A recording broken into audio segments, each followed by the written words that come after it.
নমস্কাৰ, আজি গণেশ চতুৰ্থী দেখি আমি গণেশ মন্দিৰ যাব ওলাইছিলোঁ। এয়া গণেশ মন্দিৰ পাই গ'লোঁ, মানে হনুমান মন্দিৰ গণেশ স্থাপিত কৰিছে। চাকি তাকি ল'লোঁ, লৈ পেলাই এয়া ওপৰলৈ উঠিছোঁ। গণেশ এয়া পাই গ'লোঁ। গণেশ পূজা হৈয়ে আছিলে গণেশতে।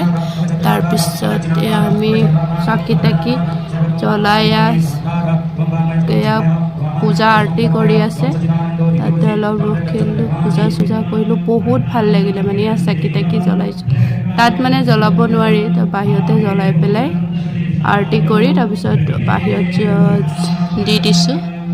তাৰপিছত শিৱৰ হেৰিতে জ্বলাইছোঁ আৰু তাতে আৰতি, ইফালে আৰতি হৈ আছে, ছাইডতে গণেশ স্থাপিত কৰিছে।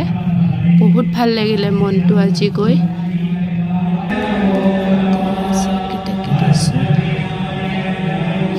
সঁচাই ভাল লাগিলে দেই।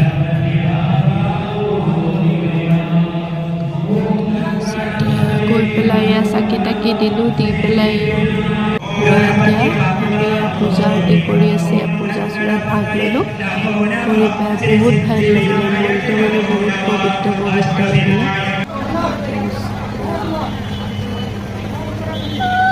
আৰতি ভাগ দিছে, মানে ভাল সময়তে গ'লোঁ।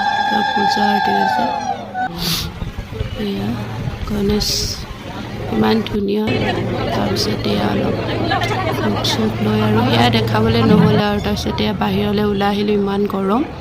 তাৰপিছত এয়া আমি ওলাই ঘৰ সোমোৱা হ'লোঁ। এয়া ঘৰলৈ আহিলোঁ আৰু বাই বাই।